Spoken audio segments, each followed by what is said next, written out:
Welcome to the home front. I am Jeff Duden, and we are here with Liz Elting. Welcome, Liz. How are you? I'm doing great, Jeff. Thanks so much for having me. How are you doing? I'm doing outstanding, and I'm excited that you're here with us today. I've been pouring through your book, Dream Big and Win, which is an excellent representation of your story, your life, and how you built TransPerfect.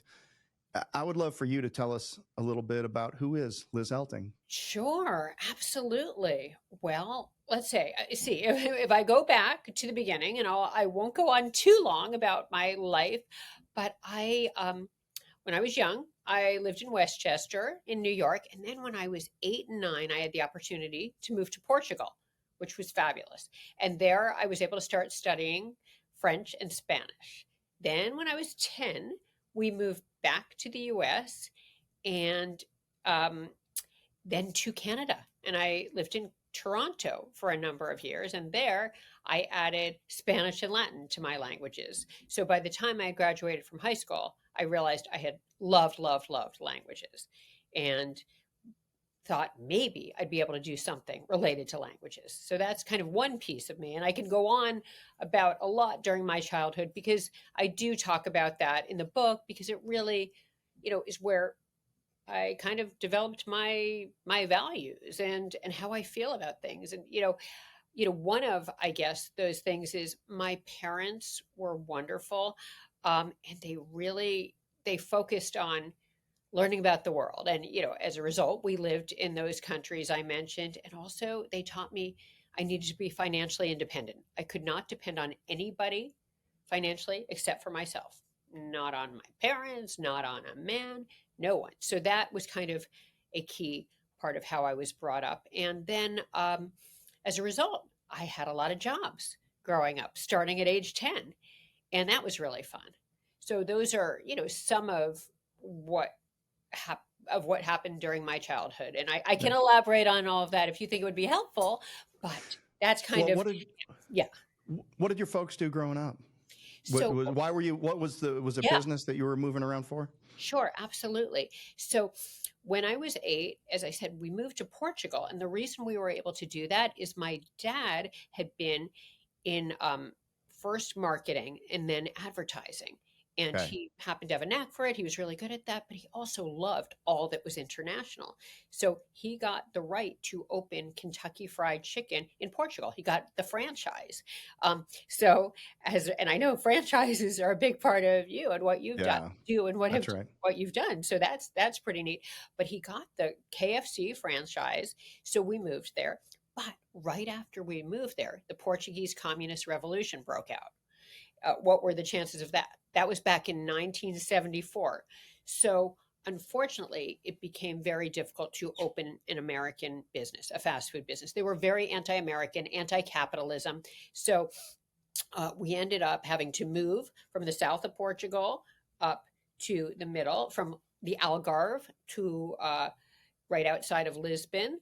And it was great. It was a wonderful year for me personally, but it became quite dangerous. And after a year, my dad was able to open a few Italian restaurants, and instead of the KFC, because he had a joint venture with a Portuguese restaurant company, and then we moved back to the US.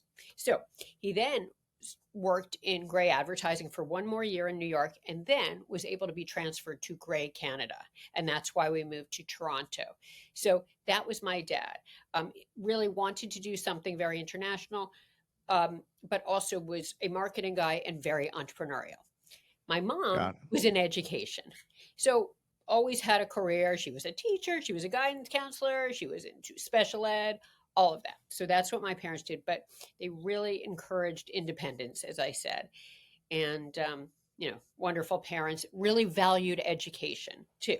So when I was 17, went off to college in the United States, and there I ended up majoring in languages. Wasn't sure what I was going to do with languages. I remember I called up my dad and I said, Dad, I love languages. I've studied 4 languages. Languages are my favorite thing. But what on earth am I going to do with a language major?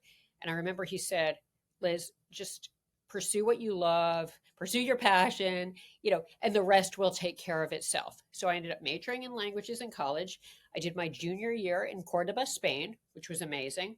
And then I worked in Venezuela, Caracas, right after college. And then when I was 21, I came to New York City, which is where I am today, 37 Now, years later. did you start at NYU for undergrad, or did No. you? So the college that I was going to from the time I was 17 to 21 was Trinity College in Hartford, Connecticut. And Got it. that's where I went and then, did that junior year in Spain and worked in Venezuela. So I came to New York City when I was 21 and then had the opportunity as I was passing through New York to I actually didn't think I was going to end up here. I thought I would go to Washington D.C. where I had a good friend who I thought I might live with. She was going to law school, but as I was coming through New York City to visit my sister, actually, who was 2 years older than I was, lived here at the time, she told me about a translation company. And this was in 1987, so way back in the day. And I thought, oh, I'll call them up and see if they could use someone because then I can combine my love for languages and business. Called them up, ended up getting a job there. I actually was looking for something in sales because I thought I wanted to meet with clients and solve their problems. They didn't have anything, but they had a job in production. So I took that job. I was then able to move over to sales and I stayed at that company 3 years, absolutely loved it. And then ended up going back to school and getting my MBA from NYU. So that's the Yeah. NYU connection that you Got it. asked Yeah, about. my daughter's there right now. She's a first year law student. Oh, fabulous law school. Love that. Yeah. So she's a, she's a country mouse. I grew up in Chicago, but then got married and raised my family here in North Carolina. So, she loves the city and we've been going up and visiting and the food's amazing. There's always something to do.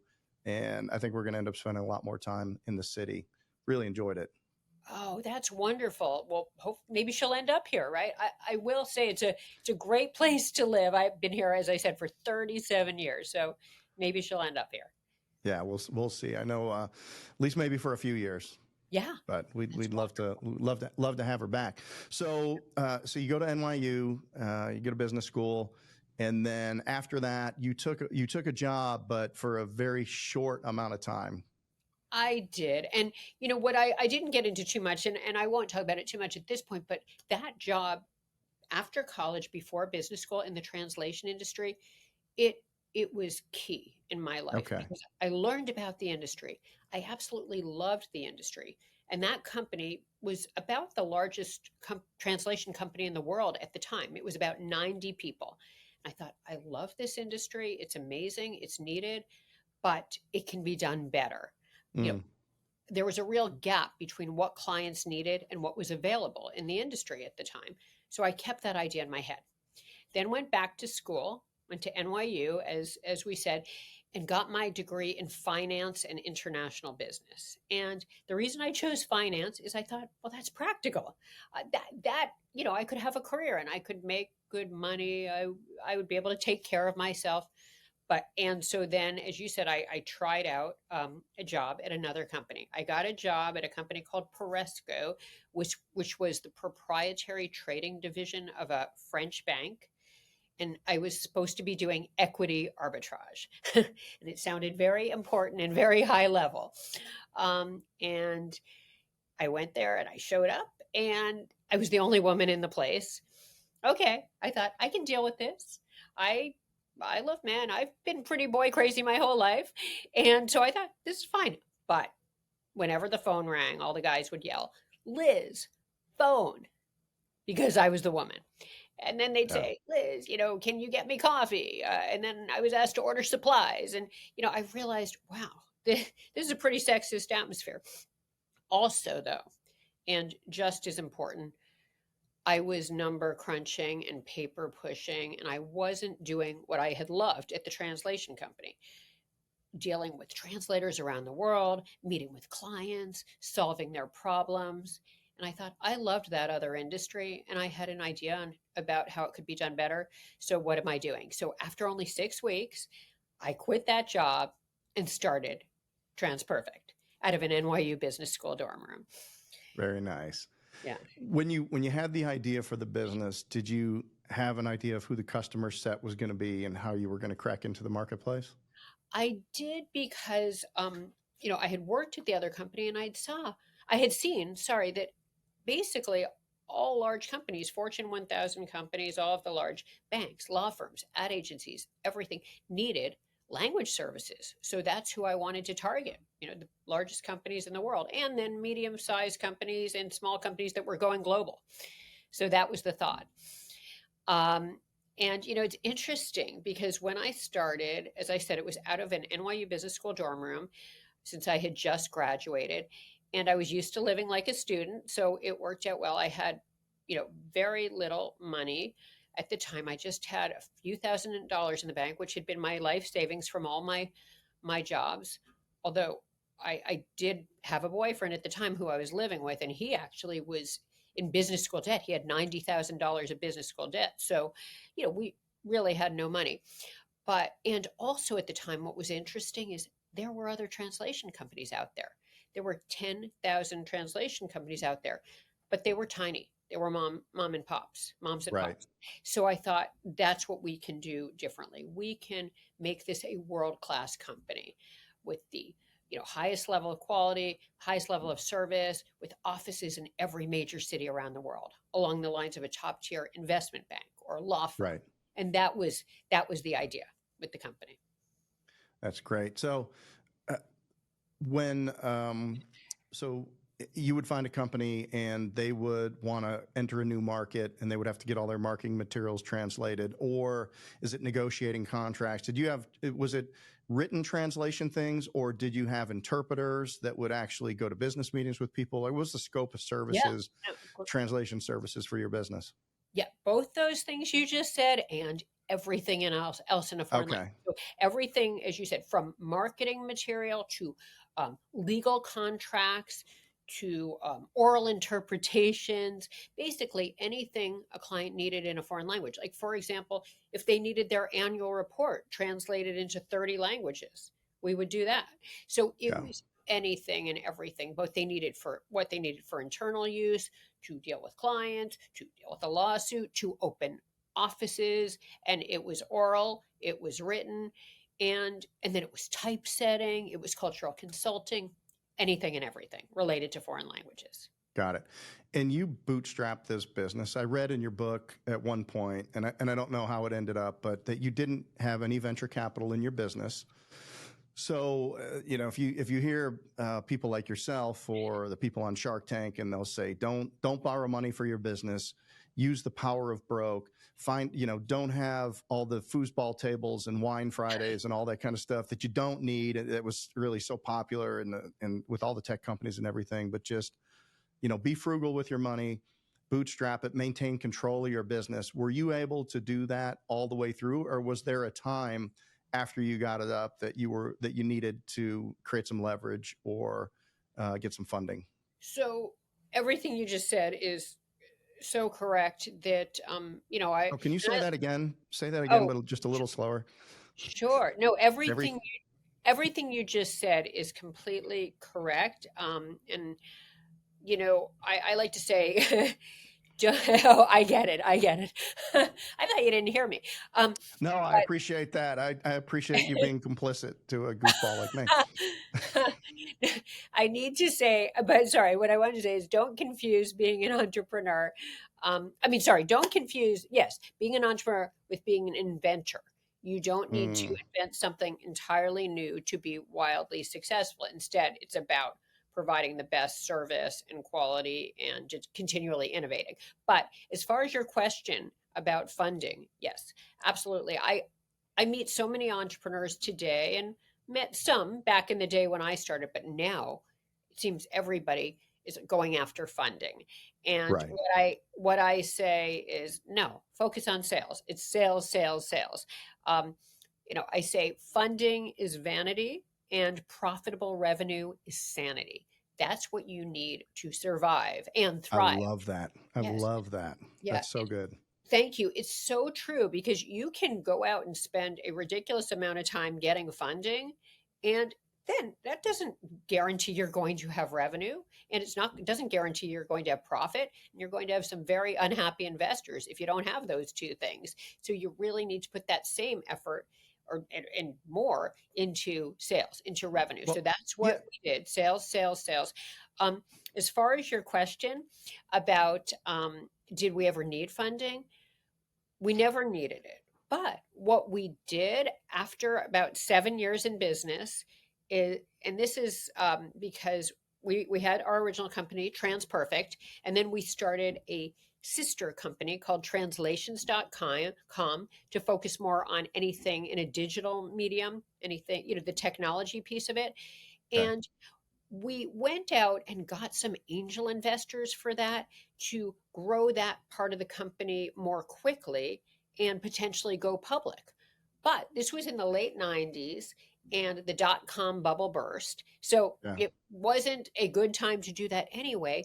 And then we realized we were having issues between the two companies because sometimes they would want to be selling the same things like enterprise-wide solutions that were anything in a foreign language. And if we're dealing with the client, we didn't want to start sending them to the other company, the sister company. The other part of it is the investors didn't want, they had issues with what the original company was doing, but it was set up to do because they wanted to take all of that Yeah. business for themselves. So it didn't work. So my partner and I then bought out those angel investors, and it was more trouble than it was worth.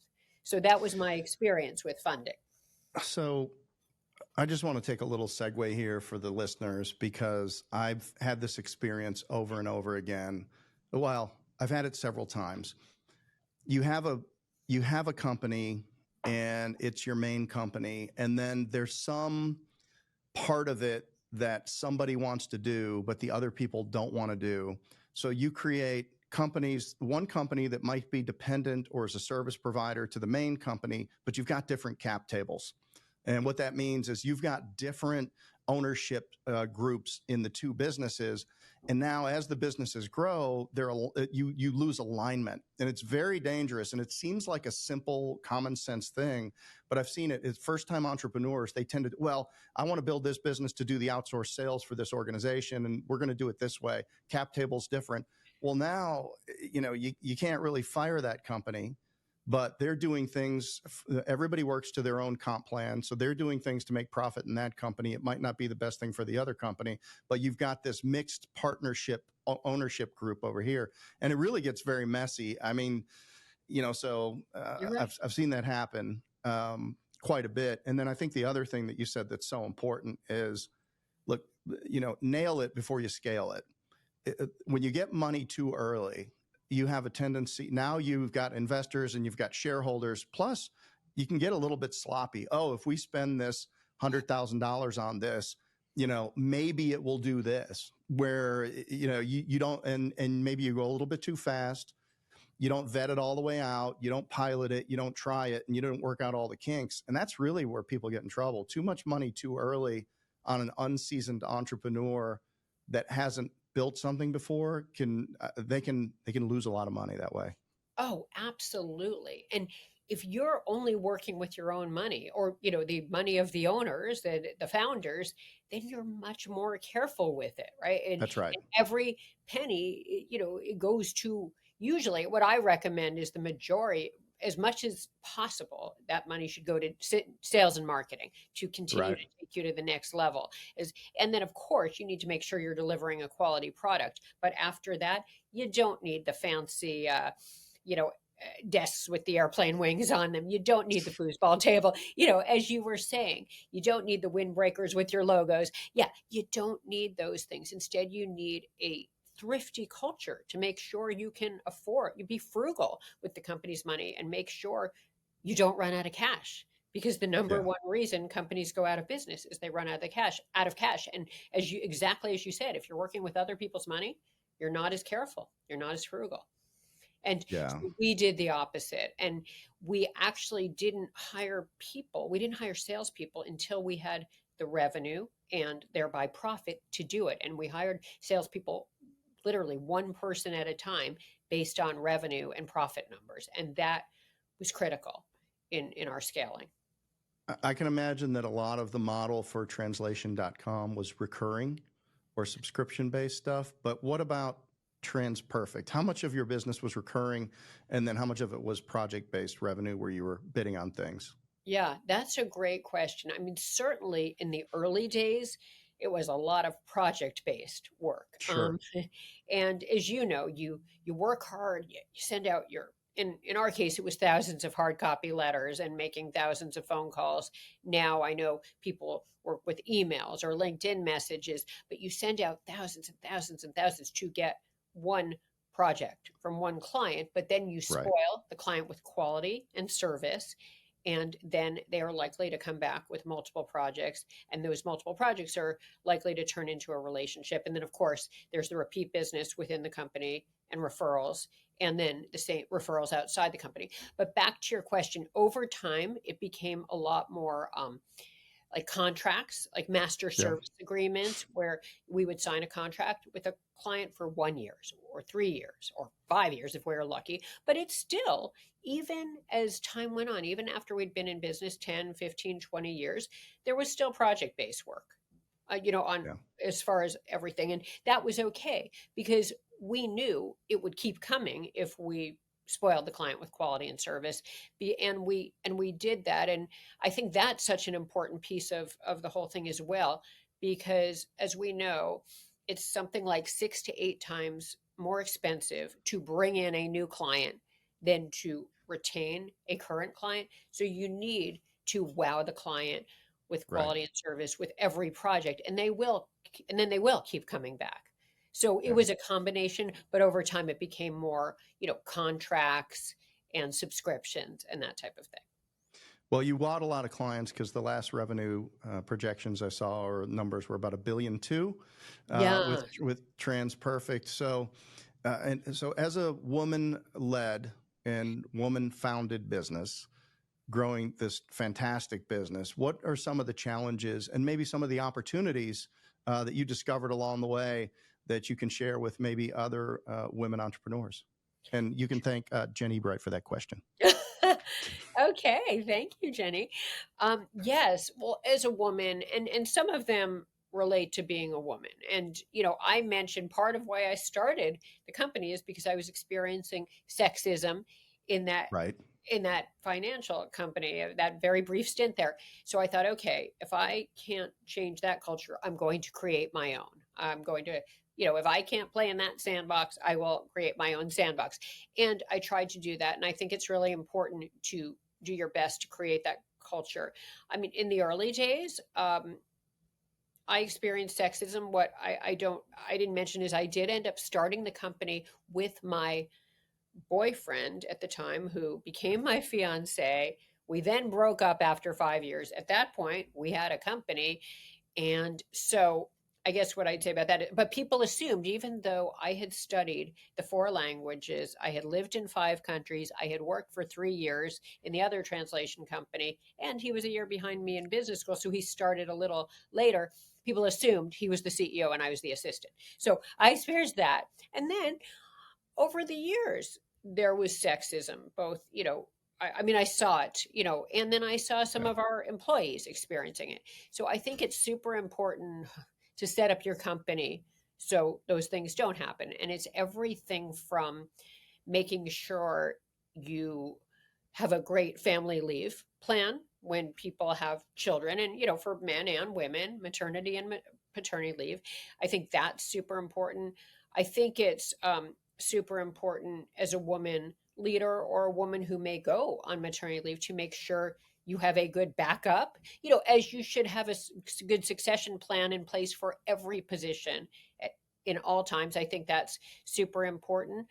um as far as what else for women, I mean, I think it's specific to women. I could go on, but then, you know, Right. is it, and I'm not sure how much of that I can do. I mean, I think it's important for women to speak Right. up and not, be silenced. Sometimes men are a little more aggressive, bolder, and women hang back. And I think it's really important for women to be at the table and speak their mind. I think it's very important, both as a woman and as a leader, to make it about results rather than Right. time in the office and who. It shouldn't be political. It should be about results. And That's then, right. and I think what's so important then is then once you either before you have kids and when you just want your time, outside of the office, or when you have kids, you come in the morning, you assuming you're working in an office, you work intensely, you make it about results, and then at the end of the day, you shut down, either your computer or out of the office, and you make it all about your home time, your family time, your personal time, instead of kind of strolling in a little later, stretching out the day, and not making it about results. And then, of course, the same thing on weekends. And I also noticed with women who worked at our company, they didn't want to see women, or anyone really, men as well, who are working crazy hours and who are always on email and texting uh, all the time, because then they thought, well, I wouldn't want to rise within this company, because if Yeah. they're doing it, then I'm going to have to do it. So I think that's super important too, for the right, for employee morale, for the right culture. Yeah, I mean, work will expand to fill the time available. The time that you're most efficient, 30 minutes when somebody calls and says, "I'm dropping by the house in 30 minutes." You will clean your entire house in 10 minutes, things that have been left laying around, because everything gets in the closet, the dishes get put in the sink, you've run the vacuum clean. If you've been waiting all week to do that stuff, and now all of a sudden somebody's going to come over and you can get that stuff done. Like, it's yeah, I mean, That's a right. work-life balance is critically important. Be where your feet are, focus on what you're doing, Yeah. and have clear outcomes that everybody's responsible for, and then take that same focus and take it into your personal life and invest it in the people. And so it's refreshing to hear you say that. Where is do you have any involvement with the company today, or how did the story end for TransPerfect with you? Yeah. So, and that's why, I do like to touch on this issue. So I I started it, as I said, with a partner. I do recommend, if anyone is starting companies or anyone has a partner, to make sure they have a proper shareholders agreement, because we didn't. We were boyfriend and girlfriend starting out, and I thought, I want to do this, and he said, I'll do it with you too. But we, Okay. as I mentioned, didn't have money, so we didn't hire an attorney, we didn't hire an accountant, and we just incorporated and got going. So we didn't have a proper shareholders agreement. The reason you need that, for anyone who doesn't have one, I mean, I think in this day and age, most people know to do that, but for to establish roles, responsibilities, decision making, dispute resolution, what happens in the event of death, disability, divorce, and above Right. all, if one of you wants to buy the other out or sell, how is the company valued? We didn't have that. So all along the way, we had to keep figuring out, okay, who's in charge of what? Yeah, how are we going to agree if we don't? Who gets their way? And it was tough. So you need it for that reason. And then the other thing is, I don't recommend being 50-50 owners with a partner. I know some people do it Right. successfully, but I know many, many, many who don't. And, in retrospect, I think if I could have, I would have been more than 50%, just so I could have been the decision maker. So what happened is, after about 20 years, and I can't say we were getting along perfectly before 20 years, because my partner and I, once we broke up, we were boyfriend, girlfriend, then we were engaged. And then after about 5 years, we broke up. But neither of us wanted to say goodbye to the company, because at that point it was 5 or 10 million in revenue. I guess it was about 10 million, and the hardest part was over. So we kept running the company together as ex fiancés. But after about 20 years, it got very difficult. Our goals, our values, or I guess I'd say, yes, our aspirations, our goals, our values had really gone in different directions. So I mean, it was a crazy story. It was a crazy ending, because we didn't have the shareholders agreement, and because one of us was not the decision maker. I ultimately had to litigate. I had to sue. We had a very crazy, dramatic situation. I had to spend $50 million in legal fees to Wow. to exit, which, had we had it set up right, I wouldn't have. And that's why I like to really share that lesson that I learned. Yeah. Um, but I ultimately did sell after 26 years in business. And so now I am not involved in the company. And, it was such a joy. I learned so much. I worked with amazing people, but now I get to do other things that I adore doing. So, it that's the situation now. Well, I know it was an incredible outcome, and $50 million, not a rounding error, not necessarily a rounding error, but not also a permanent impairment of your ability to generate some really incredible wealth out of that deal. So congratulations on that. I know it was a really fantastic outcome, although hard fought to get there. Divorces, they say divorces are like that, really expensive, but they also say sometimes they're worth it. They are. And, yes, exactly. It needed to be done because when things are not, going right, when you're not in agreement with your partner, it's not good for anyone. It's not good for the two of you, and it's certainly not good for the kids or the employees. And it was a challenging time for all, but got through it. And now I get to do all the things I didn't have time to do when I was running the company. So, you know, it's So definitely at that moment, I had an exit that was life changing for us, and not only as selling the business, but also then having 100% of my options and time and everything open. It's a very difficult time for people because the pressure of performance, your identity, where you go every day, what you do every day, and who you do it with, all of that changes overnight. How yes. did that affect you? Oh, absolutely, because it was my whole identity. I mean, as you know, when I started, even in the early days when we were only doing a couple $1 million a year, it was my identity and it was a big deal. As you know, to start a company and to make it so you have 10, 15, 20 people, that's such an achievement. And it was everything, and it was my identity, and the employees were my family before I had my own kids, Yeah. my own husband, my own kids. They were my second family ultimately, and I got very close to them. Yes. So then you leave, and all of a sudden, you are no longer CEO. And, what exactly do you do with your time? I mean, Yeah. and it felt weird. There were days early on when I thought, well, I need to go do this again. I need to go start a company. I need to go buy a company. I need to replicate this somehow. But that didn't last too long. I, I, I, I realized also I wanted to use the resources, what I was able to cash out for, and my time, and try to give back to all the people, or to any of the people who didn't have the opportunity I had had. As I mentioned, I had amazing parents. They were great mentors. They encouraged working from a very young age, and they encouraged education.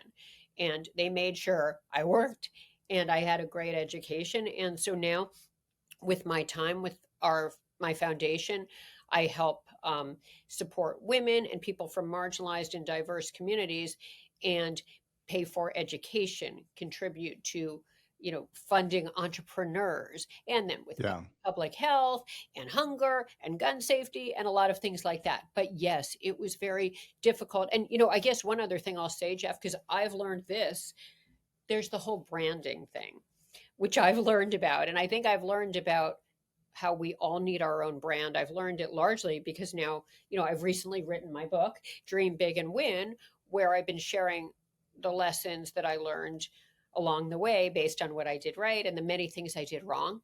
And you need your brand. And even if you start your company, your brand cannot be your company. And Yes. because all of a sudden, me, after 21 years, I thought, this is my baby, I conceived it, I named it, and then I'm gone. And what's my identity, and what is my legacy? And so you need to always keep that in your mind, and work hard on that along the way. And then, of course, once you move on.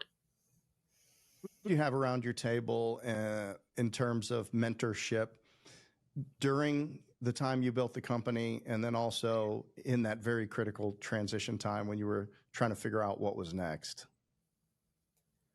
I'm sorry, I missed the beginning of what you just said. I said, who did you have around your table? Who might be, Oh, who, from a mentor perspective, yeah. people that were with you Mhm. as you were building the company, and then in that very important transition time when you were trying to figure out what to do next?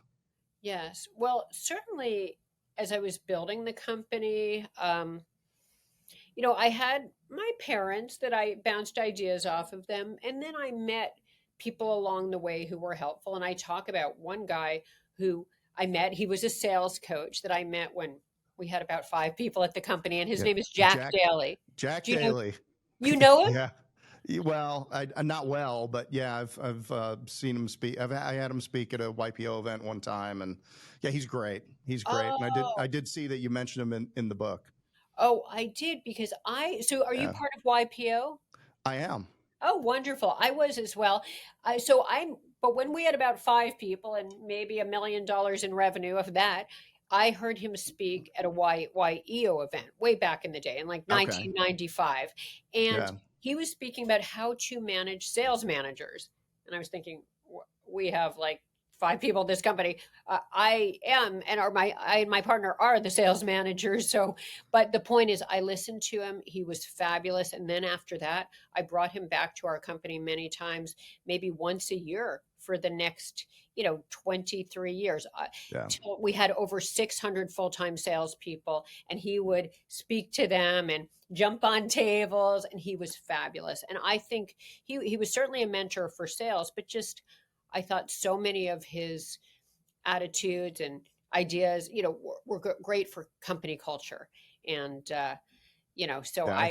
I was a big fan of him, and he Yeah, was a mentor. I think it, but he didn't have I think I wrote like 100 things I wanted to do in my life at one of his talks or something like that. And Yes. the more I go around in business groups, the more people know who he is, and he's had a big impact in their life. And he's a guy that built several large sales organizations.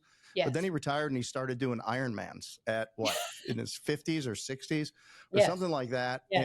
And he's done, I don't know, hundreds of these things now. And he's probably 70s now. Yes. He's in his 70s, and he's, I think, played golf in every state. And I mean, he's done extensive travel. He's doing Yeah. all kinds of things. And I think he's still getting out there and speaking and motivating salespeople. But yes, the Ironmans are a big part of it as well.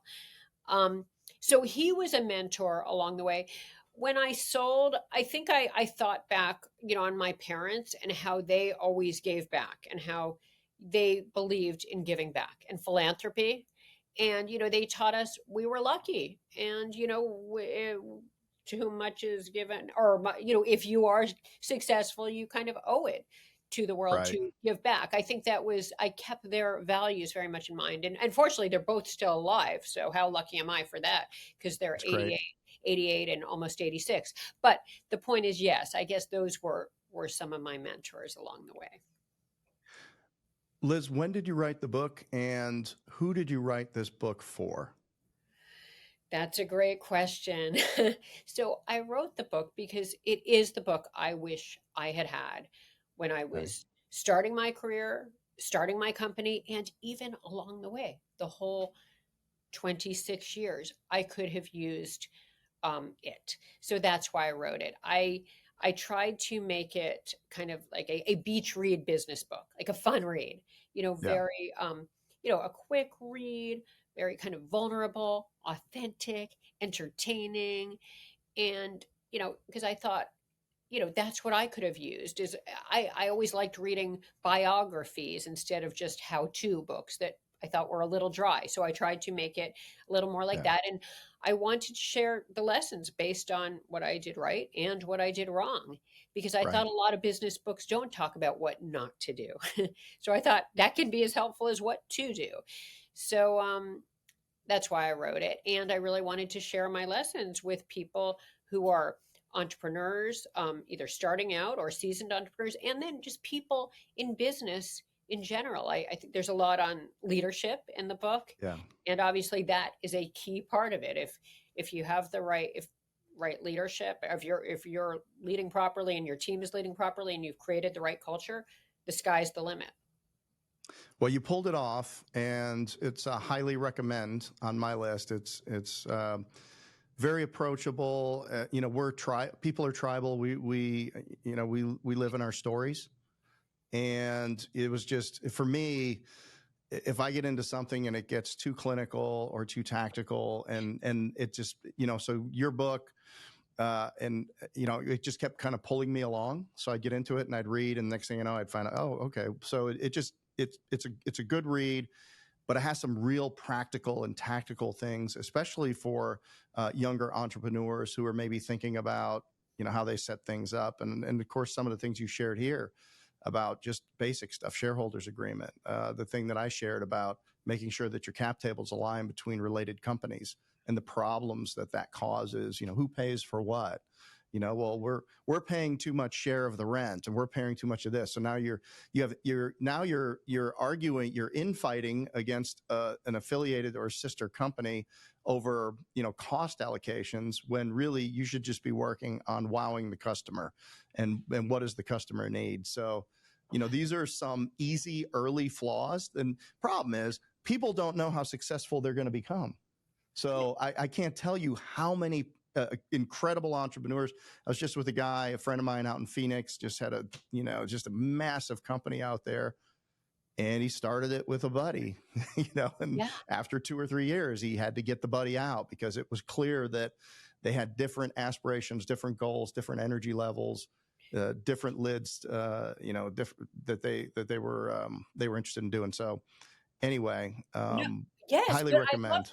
I love what you just said, because those were the two issues, as back to when we started that second company, which we didn't even need to do. We could have kept it Right. all under one umbrella. We didn't need funding. We were growing it organically. We're internally funding it, but it was a way for my partner and me to divide responsibilities. But had we done that at the get-go with the proper shareholders agreement, we wouldn't have done it. But you're right, those were the two reasons, because if you have other owners, who's paying for what in their company versus in the other company. And then also, you both are trying to grab the same business. So I love what you said. It's all about wowing the customer instead, because that's what's going to take you to the top.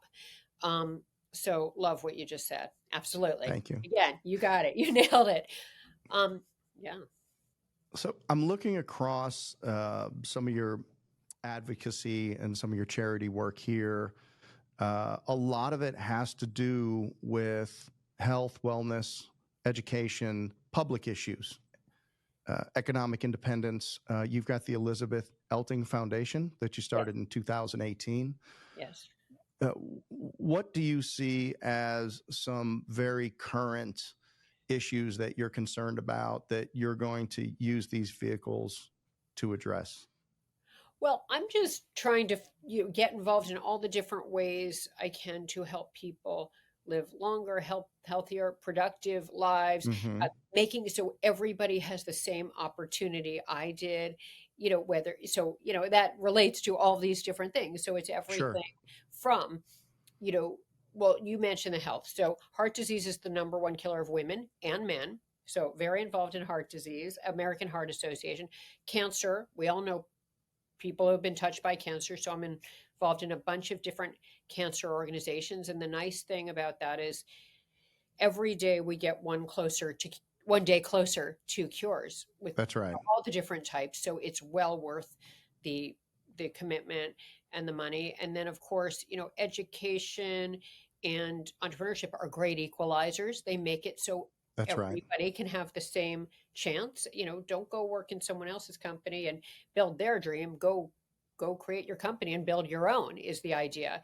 And you can do that with both, education and help entrepreneurship wise, either with lessons or with funding if need be. But I think, you and I are both fans of as little funding as possible. And, if we Yeah. go back to that for a minute, I'll just say, getting investors, first of all, then you're not focusing on your own profitable revenue, but also you can lose control that way. And I know too many horror Right. stories of people who ended up selling equity and then they ended up getting lost control of their company, got ejected from their company when it was Yeah. their blood, sweat, and tears, their idea. So I think, that's important. And then I mentioned, hunger. I work with the food bank and the campaign against hunger, and then gun safety, because obviously we know mass shootings and any shooting, suicides, Right.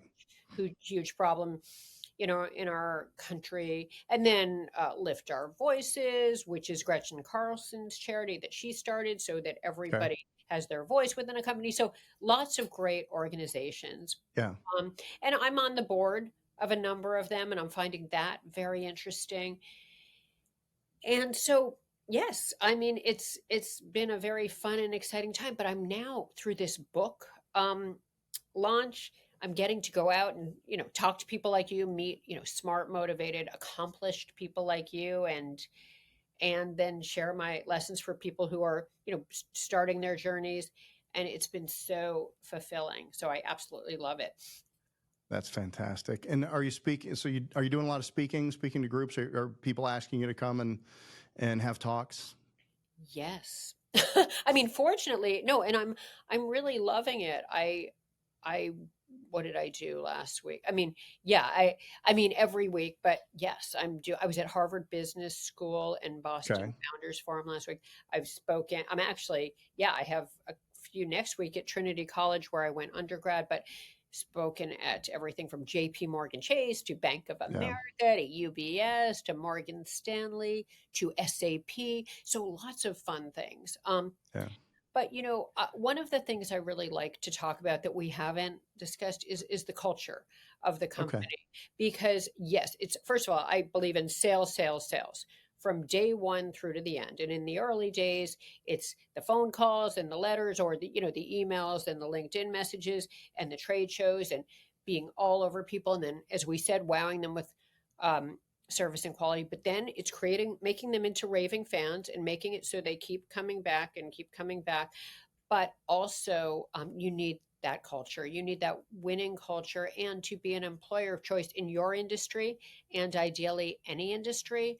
So I am such a big believer in that. And I think that gets created by making sure people are clear on their goals, as we were saying, making it about goals and results, and then getting out of their way. So it's hiring the right people, making it clear what's expected, and then not micromanaging. And one of the things I talk about in my book, and I learned this from losing people who were sitting right alongside me, but I didn't know what was important to them. So from that, I mean, I literally had a person who quit and said, I quit. And I'm like, wait, we were dealing with each other every day. I thought you were so happy. And they're like, no, I have a better opportunity. So I learned from that. I need to meet with my people or that are reporting to me, and our leaders need to as well, once a week or once every 2 weeks, whatever is feasible, really one-on-one, to figure out, well, first of all, to clearly outline their goals and to make sure they're clear on how they can get to the next level so they know Right. there's opportunity. But then secondly, to find out how they're doing personally, making sure if they're having any issues, they share them. And sometimes you have to ask them, how they're doing. How are you doing? Oh, I'm fine. How are you doing? Oh, I'm okay. No, how are you really doing? And then you get the good stuff, sometimes after three Yeah. tries. And then if they're sharing it, you're there for them. And that's very important. And then finally, from a business perspective, um, how are you feeling about things? And, is there, and first of all, I would give my feedback to them, but also I would ask my favorite question. And I would do this in these one-on-one meetings, but I would also do it in employee surveys and exit interviews. I would ask my very favorite question, which is, what would you do differently if you owned the company, or if you ran the company, or if It's a you great ran the question. department? It Yeah. really, I thought it was, because that is how we got so many of our amazing ideas. And of course, Mm. the way to grow and differentiate yourself is innovation. And it's how we got a lot of our innovations, both, whether it was a new product or service or technology we were offering, whether it was, you know, I mean, everything from when we started offering litigation support services rather than just translation services to law firms, or that was from an employee, or when we became ISO certified, that was the idea of an employee, Okay. or when Yeah. we offered TransPerfect linguist certification, certifying linguists, that was the idea of an employee. And then sometimes they were things like, why does the 40th floor have an espresso maker and the 39th floor doesn't? Those are Yeah. other things, but those all create a wonderful culture because it makes makes it so, people feel like they really have say. And then, of course, they get rewarded when they give ideas and they make the company more successful. So I think that's really valuable, those one-on-one conversations and getting the feedback as well through surveys and exit interviews, both for their happiness and for the company's success. Were you a net promoter score company, or how did you gauge customers and employee satisfaction? Oh, wow. Yes. Constant measuring of it. Okay. So in many, many ways, I mean, as far as customer satisfaction, I mean, I mentioned being ISO certified, and when you are, every project gets graded or, but then also we would send out feedback emails after every project. And then we would send out to our clients. We would also send out annual surveys to our clients about how we were doing. So we had a whole bunch of ways that we were constantly getting feedback from our client, as I, mentioned, with every project, both from Right. them, and then of course, once a year. And then with our employees also, I mentioned the one-on-one meetings. I mentioned the employee surveys, the exit interviews. And then along with all of these things, just asking them, speaking in person in events, right? When we had a company event, when we had a bowling event, when we had a Yeah. VIP client dinner, just saying, how are we doing? What can we do differently? But Right. then we were graded by them as well. So a big part of leadership is accessibility. Hmm. And as your company grows big, it's more difficult to maintain that. How many employees did you have at your peak?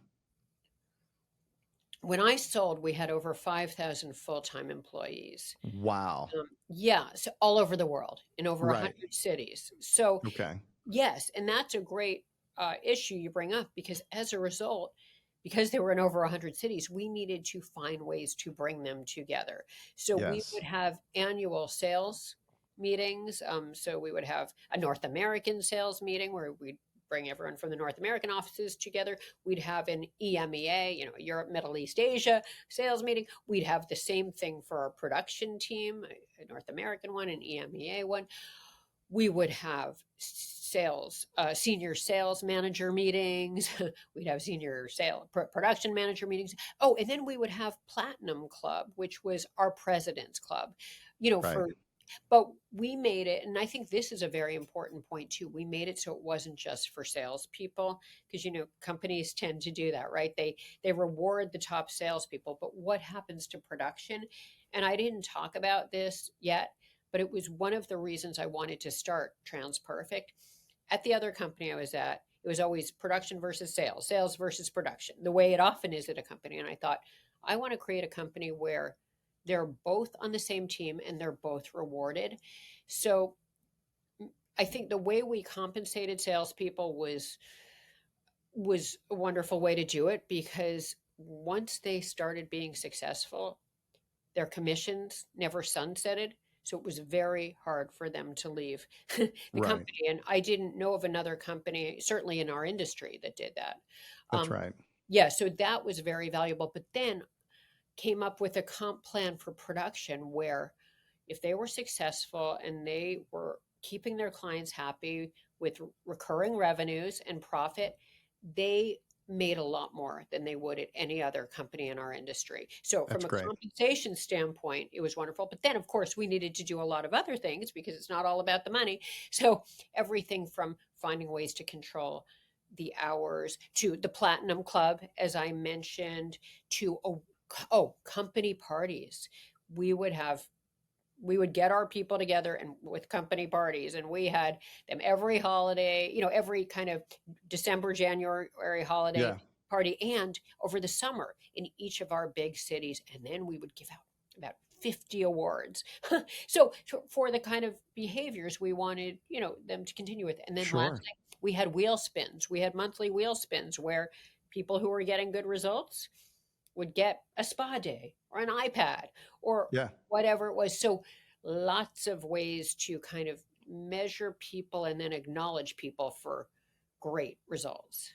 Well, the recognition, even though they win the iPad, the recognition of everybody knowing that they won the iPad because they're a top performer, that people, that little acknowledgement, Yes. it carries people. It makes us all feel so good. Yes, you're right. Supposedly, yes, it's times more valuable to give the recognition in public rather than in private. So whenever it's That's right. positive, yes, you do it in public in front of a big audience, and virtually everybody loves that. So you're absolutely right. Great point.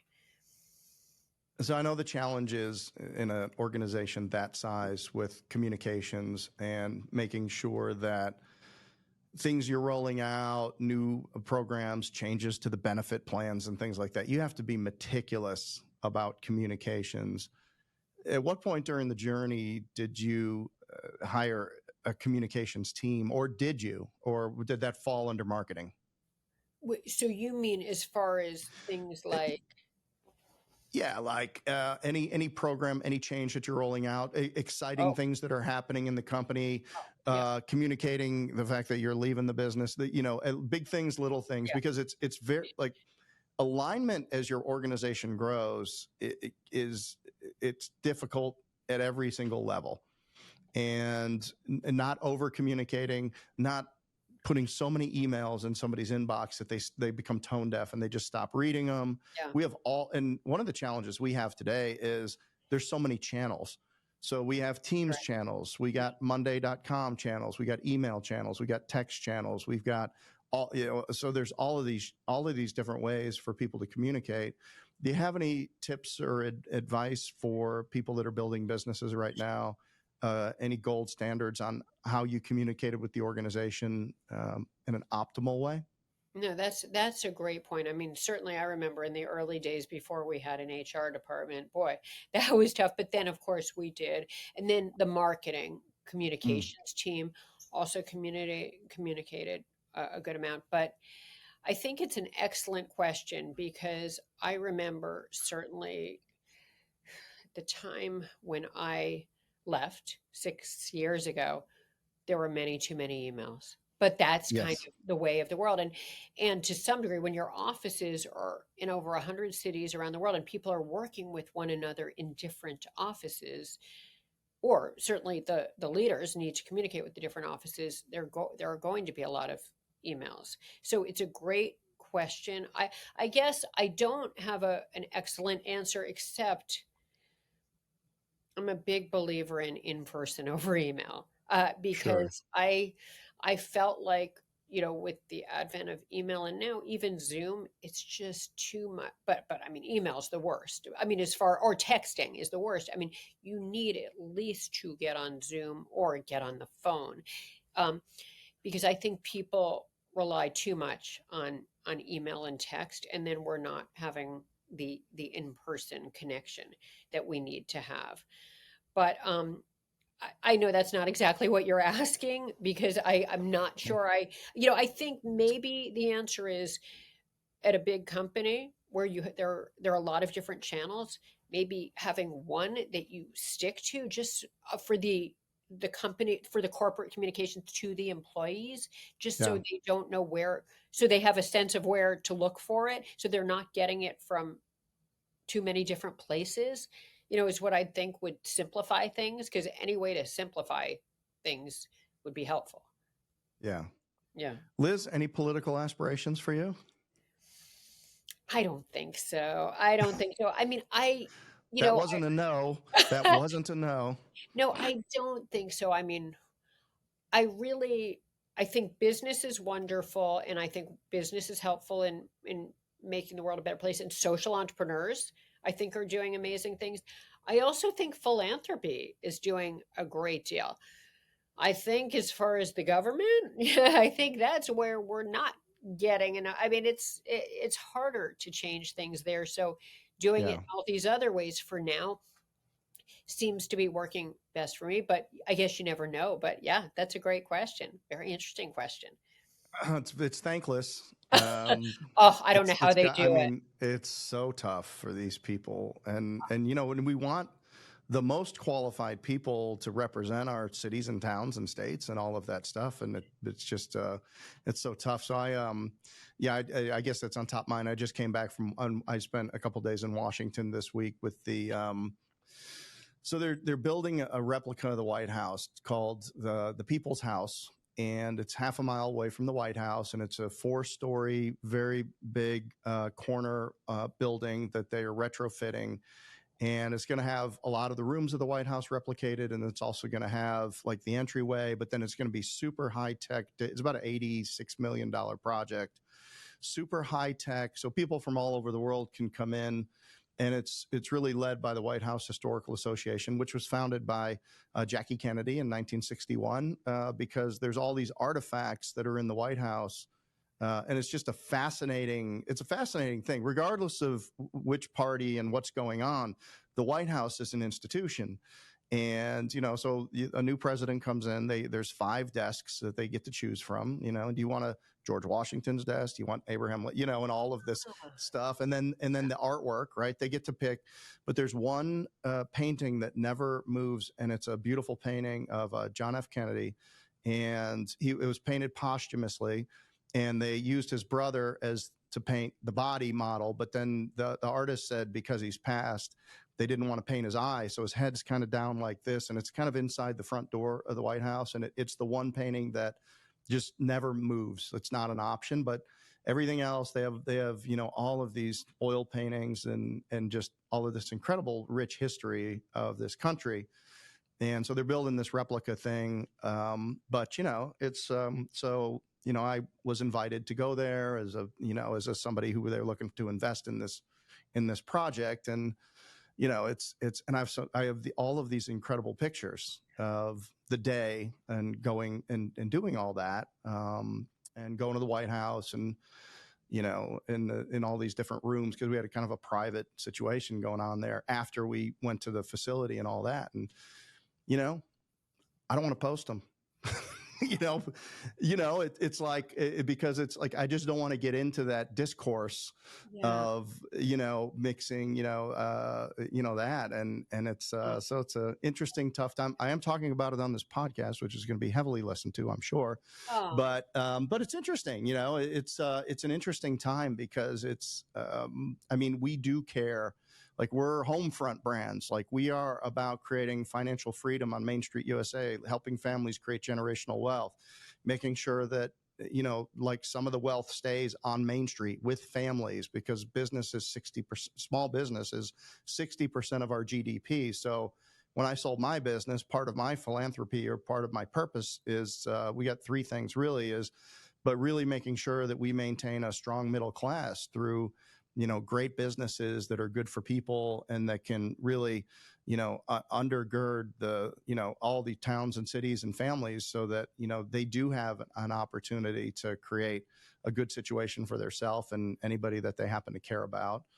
And then we're passionate about children. So we're building reading rooms in schools across the country, in partnership with Carson Scholars. And then we participate in Operation Homefront, helping veterans transition. So we're, so those are 3 good causes that we are, those are things that we think are good for the country. We think those things are good for people.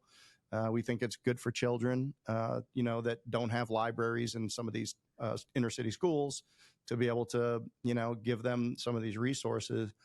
But there's just so much to do out there, and it's not hard to identify the need. And it's just, sometimes it seems like we should put some things aside and focus on some of these things that are important, that I think everybody can agree upon. So I really appreciate you've got a massive long list of things that you're doing with your time and your energy and probably your money, supporting all of these great causes. So I just wanted to tell you that I appreciate that. No, I appreciate what you're doing, Jeff. That's so interesting. I like that you do that along with everything else you do, and that's very interesting about what you were doing in DC too. And it seems like, what I love about hearing, about what you're doing is you're just continually curious, right? And Yeah. I talk about that in the book too, right? Because you want to hire people who are curious. You want to constantly be curious, Oh, and yeah. you never. That's how you continue to how you thrive until the end of time. And I I love it. You're just continually doing new things and learning new things and helping people do that. So that's wonderful. Well, I tell you, the rate of change is forcing it upon us. I know. I can only imagine what's happening over at TransPerfect with all the AI tools I that are know. getting rolled out right now, and how it's just the speed of change. You need to have creatives. You need to have curious people. The tools are just that. They're a tool, and they can't do everything for you. I mean, even in doing this podcast and getting it right, it still takes a human touch. I mean, we can have AI do all kinds of stuff with this interview, but we still have to look at it and say, is that interesting? Like, is that clip interesting?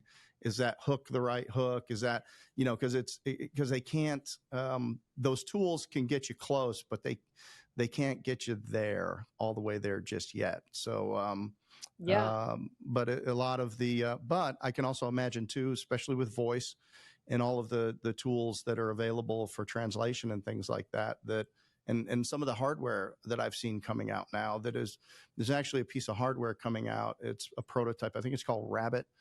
And it basically ties together all of your apps. So so it's like, if you want to, you can literally, it's now you just have one app instead of all the different apps you've got to open and close. So Oh, wow. yeah, Wow. right. So it's somebody that's even said, you're so lazy, humans, that we're not even going to make you click on Snapchat. We're just going to, all you have to say is Snapchat that picture to this group, and it opens it up and it does all that stuff for you. So there's always going to be ways, and all of this, business owners today, especially young entrepreneurs that are in their first time. I mean, they've got to sort all this stuff, and I can see how they can get absolutely obsessed with all of these different tools and things coming at them so fast, and maybe it could even take their eye off the ball a little bit. So we had a guy on the show. Was that this week already? I think it might have been Monday. This week was a busy week, but he said, "Well, I started the business and we had it going great, and it was an AI generated business." And he basically said, Google or somebody came out with this change, and our business was gone overnight, Oh, just because they had created a product to fill a gap that if Apple or Google or Microsoft decides to fill it and give it away for free, then it's, your business is done. So wow. really interesting time. And inside of that, as we'll head towards we'll start heading towards the barn here, but inside of that, do you have any words of advice for people that may have been just like you in that NYU dorm room today, that are really optimistic, really curious, have great ideas, have all the energy, aren't jaded. They haven't looked up on the internet and seen that all the good ideas are taken. They still think that they can make a difference. Do you have any advice, if you were other than buy, dream big, and win? What would be the second thing that you would invite them to do? Thanks. Well, first of all, I guess, just thinking about all this, and I didn't get into this, but growing up, I, like all of us, experienced a lot of diversity. I mean, sorry, Yeah, adversity. Sorry, not a yeah, diversity too. Actually, I lived in a number of places, met people from diverse groups, but I meant adversity. And I tell some stories about that in my book. yeah, You know, but the reason I do is because the point is, I mean, I felt so alone. I felt like the underdog, whether it was, yeah. from this experience or that. But I think it's important to not let those things stop you, whether you're, alone and you're the worst, the least talented in a number of different areas, or you almost whatever. I mean, a lot of things can go wrong to all of us. So I don't want to make it all Sure. about me, but I felt like the underdog. I felt underconfident. I felt shy. But, I think it's really important to not do so much of that and do more believing in yourself. You get an idea, don't think you can't do it. Believe in yourself. And also don't worry about perfecting it, because I see people who spend a lot of time thinking, is it right? Isn't it right? Should I? Shouldn't I? They do a Right. whole, extensive market analysis, or they just take too long to get going. And to your point, Jeff, then Google or Amazon or whomever is going to take the idea. And I guess what I'd say is, don't let anything related to underconfidence, stop you. Don't be a perfectionist about it. Just Yeah. you have your idea, throw yourself in, work harder than everyone else. One of the things I like to say is work today like no one else will, so you can live and give tomorrow like no one else can. But do it, throw yourself in, go all in, have the grit. Um, and then see where it takes you. And again, all the things we talked about, spoiling the client with quality and service. And if by chance you have to pivot, modify your idea because it doesn't make sense anymore, someone else has taken it, that's okay. You can do that. You've learned from what went wrong, and you pivot with the same values, the hard work, the results, the service, the integrity, and you will get there. And I just think that's so important. So yeah, I'd say take the risk. Take the risk, because there are other stats out there that there are a lot more people who regret not taking the risk than taking the risk. There was just an article I read on that. Don't stay, you know, unhappy in something you don't love. Go put yourself out there, take that risk, because it's very likely to pay off. And if it doesn't, you learn a few new things, you meet some people, and then you move on to the next thing. Perfectly said. We'll end on that. Liz Elting, this has been so much fun, and I thank you so much for being on the home front today with us. Oh, thanks so much to you, Jeff. This has been fantastic. I've loved speaking with you. You're fabulous. Outstanding. Well, thank you so much. How can people get in touch with you? Where would you direct them, and where can they get the book? Sure. Well, so the book is on Amazon or any other online retailer, and also in Barnes and Noble as well. And I'm on social media, all of the platforms at Liz Elting. Awesome. Well, fantastic. Liz, been amazing. Really appreciate you being on today. And this has been Jeff Duden with Liz Elting, and we have been on the home front. Thanks for listening.